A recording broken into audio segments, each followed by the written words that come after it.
दोस्तों नमस्कार। मैं मदन कुमार एक बार फिर स्टैटिक जीके से संबंधित कुछ महत्वपूर्ण प्रश्नों को लेकर आपके बीच आया हूं, जो कि हमारे ज्ञान को अपडेट करने में तो मददगार है ही, साथ ही प्रतियोगी परीक्षाओं की तैयारी कर रहे दोस्तों और लॉकडाउन में घर बैठे सभी विद्यार्थियों के लिए भी अति महत्वपूर्ण है। आज के इस वीडियो में मैं आपको आरबीआई यानी कि रिजर्व बैंक ऑफ इंडिया से संबंधित कुछ महत्वपूर्ण प्रश्नों के बारे में बताऊंगा, जो कि प्रतियोगी परीक्षाओं के लिए अति महत्वपूर्ण है। तो आइए शुरू करते हैं इस वीडियो को और देखते हैं पहले प्रश्न को। पहला प्रश्न है, भारतीय रिजर्व बैंक की स्थापना कब हुई? Option A 1 April 1912, option B 1 April 1935, option C 1 April 1936, option D 1 April 1948। तो इसका राइट आंसर होगा ऑप्शन बी 1 अप्रैल 1935। भारतीय रिजर्व बैंक की स्थापना यंग हिल्टन कमीशन द्वारा Reserve Bank of India Act 1934 के आधार पर 1 अप्रैल 1935 को की गई। दोस्तों मेरा मूल उद्देश्य है कम से कम समय में आपको अधिक से अधिक स्टैटिक जीके से संबंधित प्रश्नों को बताना। जैसे इसमें आपसे प्रश्न पूछा जाए कि भारतीय रिजर्व बैंक की स्थापना किस कमीशन की सिफारिश पर हुई, तो यंग हिल्टन कमीशन की सिफारिश पर। इसकी स्थापना किस एक्ट के द्वारा की गई, तो reserve Bank of India Act 1934 के आधार पर की गई। भारतीय रिजर्व बैंक की स्थापना कब हुई? 1 अप्रैल 1935 को हुई। इसी तरह से एक प्रश्न में मैं आपको बहुत सारे स्टैटिक जीके से संबंधित प्रश्नों को बताने का प्रयास करता हूं। तो आइए अब जानते हैं इस क्वेश्चन के बाकी विकल्पों के बारे में। 1 अप्रैल 1912 को भारत की राजधानी दिल्ली बनाई गई। आपसे प्रश्न पूछा जाए कि दिल्ली भारत की राजधानी कब बनी? 1 अप्रैल 1912 को। इसके पहले भारत की राजधानी कहाँ थी? तो कोलकाता थी। 1 अप्रैल 1912 से पहले भारत की राजधानी कोलकाता थी और 1 अप्रैल 1912 को स्थानांतरित करके दिल्ली लाया गया। इसका प्रस्ताव, दिल्ली को राजधानी बनाने का प्रस्ताव हालांकि 22 दिसंबर 1911 को रखा गया था। 22 दिसंबर 1911 को। आपसे ये भी प्रश्न पूछा जा सकता है कि दिल्ली को भारत का राजधानी बनाने का प्रस्ताव कब रखा गया, तो 22 दिसंबर 1911 को। आइए जानते हैं, एक शब्द है उत्कल। उत्कल शब्द का अर्थ क्या होता है? रविंद्रनाथ टैगोर द्वारा रचित राष्ट्रगान में उत्कल शब्द का उपयोग किया गया है, जिसका अर्थ होता है उड़ीसा। तो हम लोग जाने उत्कल शब्द का अर्थ क्या होता है? उड़ीसा। तो उड़ीसा राज्य की स्थापना, पिछले वीडियो में मैंने आपको महत्वपूर्ण दिवसों वाले वीडियो में बताया था कि 1 अप्रैल 1936 को उड़ीसा बिहार से अलग होकर के एक अलग राज्य के रूप में गठित हुआ था। तो उसकी स्थापना को याद रखने के लिए प्रतिवर्ष 1 अप्रैल को उत्कल दिवस मनाया जाता है। आइए बढ़ते हैं अब नेक्स्ट क्वेश्चन की तरफ। नेक्स्ट क्वेश्चन है हमारा क्वेश्चन नंबर 2। आरबीआई का राष्ट्रीयकरण कब किया गया था? Option A 1 April 1935, option B 1 जनवरी 1949, ऑप्शन सी 31 दिसंबर 1929, ऑप्शन डी 28 जुलाई 1914। तो इसका राइट आंसर होगा ऑप्शन बी 1 जनवरी 1949। भारतीय रिजर्व बैंक स्थापना के समय एक निजी संस्था थी जो कि 5 करोड़ रुपए के साथ शुरुआत की गई थी। बाद में यानी 1 जनवरी 1949 को इसका राष्ट्रीयकरण हुआ, तब से यह सरकारी संस्था के रूप में कार्य करने लगी। आइए जानते हैं 1 अप्रैल 1935 के बारे में। तो मैंने पहले ही बताया आपको कि यह जो है इसी दिन रिजर्व बैंक की स्थापना हुई थी। 31 दिसंबर 1929 के दिन लाहौर में, 31 दिसंबर 1929 के लाहौर में कांग्रेस का अधिवेशन हुआ, जिसमें पूर्ण स्वराज की मांग की गई। आपसे यह भी प्रश्न पूछा जा सकता है कि पूर्ण स्वराज की मांग कांग्रेस के किस अधिवेशन में की गई, तो लाहौर अधिवेशन में। यह अधिवेशन कब हुआ, तो 31 दिसंबर 1929 को। आपसे प्रश्न पूछा जाए कि प्रथम विश्व युद्ध की शुरुआत कब हुई, तो प्रथम विश्व युद्ध की शुरुआत 28 जुलाई 1914 को हुई। आइए बढ़ते हैं आप नेक्स्ट क्वेश्चन की तरफ। नेक्स्ट क्वेश्चन है हमारा क्वेश्चन नंबर 3। भारतीय रिजर्व बैंक के पहले गवर्नर कौन थे? Option A Osborne Smith, option B C Rajagopalachari, यहाँ थोड़ा सा मिस टाइपिंग हुआ है, ये ऑप्शन बी होना चाहिए, C Rajagopalachari, option C LK Jha, option D CD Deshmukh. तो इसका राइट आंसर होगा ऑप्शन ए ओसबॉर्न स्मिथ। आपसे प्रश्न पूछा जाए कि भारतीय रिजर्व बैंक के पहले गवर्नर कौन थे, तो उसका राइट आंसर होगा option number A Osborne Smith. लेकिन प्रश्न में थोड़ा सा यदि परिवर्तन किया कर दिया जाए और पूछा जाए कि भारतीय रिजर्व बैंक के पहले भारतीय गवर्नर कौन थे, तो इसका आंसर चेंज हो जाएगा और उसका राइट आंसर होगा option number D CD Deshmukh. ध्यान रखना है कि पहले गवर्नर पूछा जाए, केवल पहले गवर्नर, तो ओसबॉर्न स्मिथ या ओसबॉर्न स्मिथ जो हैं ये विदेशी थे और CD देशमुख जो है ये भारतीय हैं। तो भारतीय रिजर्व बैंक के प्रथम भारतीय गवर्नर पूछा जाए तो उसके आंसर होगा CD देशमुख, और प्रथम गवर्नर पूछा जाए तो ओसबॉर्न स्मिथ। आइए बढ़ते हैं अब नेक्स्ट क्वेश्चन की तरफ। नेक्स्ट क्वेश्चन है हमारा क्वेश्चन नंबर 4। भारत में सिक्कों की ढलाई का काम कौन करता है? ऑप्शन ए वित्त मंत्रालय, ऑप्शन बी भारतीय रिजर्व बैंक, ऑप्शन सी प्रधानमंत्री कार्यालय, ऑप्शन डी नाबार्ड। तो इसका राइट आंसर होगा ऑप्शन ए वित्त मंत्रालय। भारत में सिक्कों की ढलाई का कार्य जो है वित्त मंत्रालय करता है। वही यदि आपसे प्रश्न पूछा जाए कि नोटों की छपाई का कार्य कौन करता है, नोटों की छपाई कौन करता है, तो वह भारतीय रिजर्व बैंक करता है। भारत में मुद्रा जारी करने का अधिकार भारतीय रिजर्व बैंक के पास है। तो भारतीय रिजर्व बैंक जो है नोटों की छपाई करता है, लेकिन यह भी हमें जान लेना चाहिए कि भारतीय रिजर्व बैंक कितने रुपए तक की नोट को जारी करता है। तो भारतीय रिजर्व बैंक ₹2 से लेकर के 2000 तक के नोटों को जारी करता है, जबकि ₹1 का नोट वित्त मंत्रालय द्वारा जारी किया जाता है।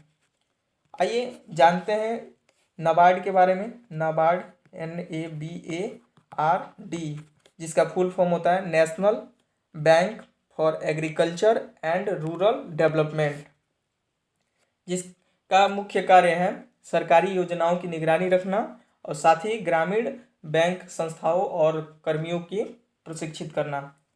इसकी स्थापना 12 जुलाई नाबार्ड की स्थापना 12 जुलाई 1982 को हुई।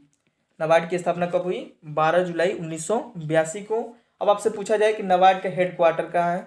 नाबार्ड का हेडक्वार्टर है मुंबई के अंदर। नाबार्ड का हेडक्वार्टर कहाँ है? मुंबई के अंदर। इसका मुख्य कार्य क्या है? तो सरकारी योजनाओं की निगरानी रखना और ग्रामीण बैंक की संस्थाओं और कर्मियों को प्रशिक्षित करना।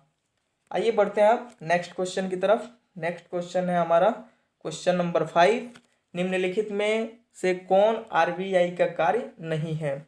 अभी हम लोग पिछले क्वेश्चन में कुछ RBI के बारे में जाने, उसके कार्य के बारे में। अब इसमें आपको RBI के कार्यों को विस्तृत दिया है, आपको इसमें से बताना है चुन करके कि कौन सा कार्य RBI नहीं करता है। पहला है बैंकों का बैंक, ऑप्शन ए बैंकों का बैंक, ऑप्शन बी क्रेडिट नियंत्रक, ऑप्शन सी विदेशी मुद्रा को रखने वाला, ऑप्शन डी कृषि विकास के लिए किसानों को प्रत्यक्ष रूप से धन आवंटित करना। तो बैंकों का बैंक तो RBI है ही, ये सारे बैंकों का देख रेख करता है। क्रेडिट नियंत्रक भी है यह इसका कार्य, और विदेशी मुद्रा को रखने वाला भी है। तो इसका राइट आंसर होगा ऑप्शन डी कृषि विकास के लिए किसानों को प्रत्यक्ष रूप से धन आवंटित करना, जो कि RBI नहीं करता है। किसानों को डायरेक्टली धन प्रोवाइड नहीं करता है, बल्कि अन्य बैंकों के माध्यम से किसानों को धन मिलता है। आइए बढ़ते हैं अब नेक्स्ट क्वेश्चन की तरफ। नेक्स्ट क्वेश्चन है हमारा क्वेश्चन नंबर 6। भारतीय रिजर्व बैंक के वर्तमान गवर्नर कौन है? इजी क्वेश्चन है, क्वेश्चन इजी है लेकिन इसका एक्सप्लेनेशन हमारे लिए महत्वपूर्ण है। भारतीय रिजर्व बैंक के वर्तमान गवर्नर कौन है? Option A Urjit Patel, option B Raghuram G Rajan, option C Shaktikanta Das, option D Benegal Rama Rau. तो इसका राइट आंसर होगा ऑप्शन नंबर बी, नहीं ऑप्शन सी। ऑप्शन सी इसका राइट आंसर होगा शक्तिकांत दास। शक्तिकांत दास जो है रिजर्व बैंक ऑफ इंडिया के वर्तमान गवर्नर हैं। अब आपसे पूछा जाए प्रश्न कि शक्तिकांत दास भारतीय रिजर्व बैंक के गवर्नर कब बने? तो ये 12 दिसंबर 2018 को 12 दिसंबर 2018 को शक्तिकांत दास भारतीय रिजर्व बैंक के गवर्नर बनाए गए। अब आपसे पूछा जाए कि शक्तिकांत दास भारतीय रिजर्व बैंक के कौन से गवर्नर हैं, तो ये 25वें गवर्नर हैं। अभी तक रिजर्व बैंक ऑफ इंडिया के 25 गवर्नर बनाए जा चुके हैं, जिसमें शक्तिकांत दास 25वें नंबर के गवर्नर हैं। और इनके पहले कौन गवर्नर थे, तो उर्जित पटेल ने जब इस्तीफा दे दिया तो 12 दिसंबर को 2018 में शक्तिकांत दास को भारत के 25वें गवर्नर के रूप में नियुक्त किया गया। तो उर्जित पटेल भारत के 24वें गवर्नर थे। आइए, और उर्जित आपसे यह भी प्रश्न पूछा जाए कि भारत के 23वें गवर्नर कौन थे, तो उसका राइट आंसर होगा रघुराम जी राजन। बेनगल रामाराव यह जो है रिजर्व बैंक ऑफ इंडिया के सबसे लंबे समय तक गवर्नर के पद पर रहने वाले गवर्नर हैं। तो रिजर्व बैंक ऑफ इंडिया के सबसे लंबे समय तक गवर्नर के रूप में कौन रहे हैं, तो उसका आंसर होगा बेनगल रामा राव। आइए बढ़ते हैं नेक्स्ट क्वेश्चन की तरफ। नेक्स्ट क्वेश्चन है हमारा क्वेश्चन नंबर 7। भारतीय रिजर्व बैंक का लेखा वर्ष यानी कि अकाउंटिंग ईयर कब से कब तक होता है? ऑप्शन ए 1 जुलाई से 1 जून, ऑप्शन बी 1 अप्रैल से 30 मार्च, ऑप्शन सी 1 जुलाई से 30 जून, ऑप्शन डी 1 जनवरी से 31 दिसंबर। तो इसका राइट आंसर होगा ऑप्शन सी 1 जुलाई से 30 जून तक। वैसे आम कार्यों में देखा जाए तो भारत में जो अकाउंटिंग ईयर चलता है, वो लेखा वर्ष जो जिसे कहा जाता है, वह 1 अप्रैल से 31 मार्च तक चलता है, 1 अप्रैल से 31 मार्च तक। लेकिन आरबीआई का अकाउंटिंग ईयर जो होता है वह 31 जुलाई से 30 जून तक चलता है। आइए बढ़ते हैं अब नेक्स्ट क्वेश्चन की तरफ। नेक्स्ट क्वेश्चन है हमारा क्वेश्चन नंबर 8।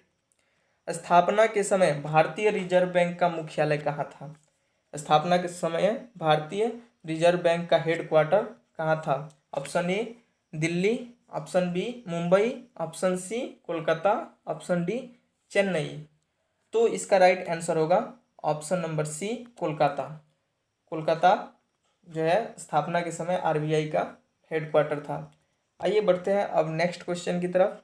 नेक्स्ट क्वेश्चन है हमारा भारतीय रिजर्व बैंक का मुख्यालय मुंबई कब बनाया गया? तो मैंने आपको बताया कि स्थापना के समय आरबीआई का हेडक्वार्टर कोलकाता के अंदर था, जिसे स्थानांतरित करके मुंबई बाद में उसका हेडक्वार्टर बनाया गया। तो मुंबई उसका हेडक्वार्टर कब बना?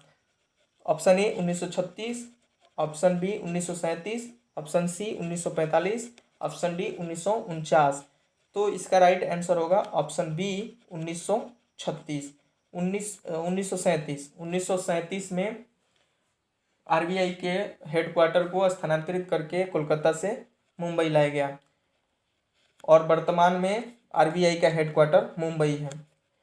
आरबीआई के मुख्य 4 मुख्यालय हैं, जिसमें पहला है मुंबई, दूसरा दिल्ली, तीसरा कोलकाता और चौथा चेन्नई, जो कि पहले मद्रास के नाम से जाना जाता था।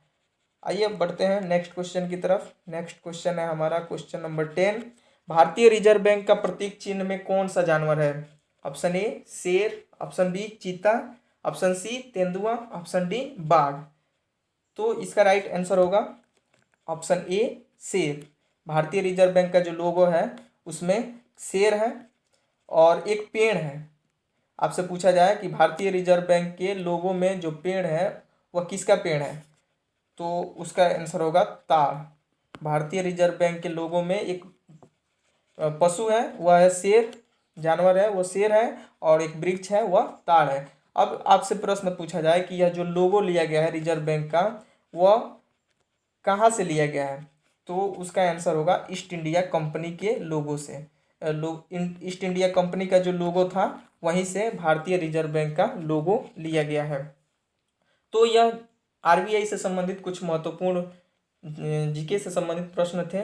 इसी तरह से मैं स्टैटिक जीके से संबंधित एक से दूसरे क्वेश्चन को रिलेट करते हुए आपको और भी अपडेट देते रहूँगा। इसी तरह से और भी अपडेट पाना चाहते हैं और वाकई में स्टैटिक जीके में अपने आप को अपडेट रखना चाहते हैं, तो मेरे चैनल को सब्सक्राइब करके मुझसे जुड़ सकते हैं। धन्यवाद।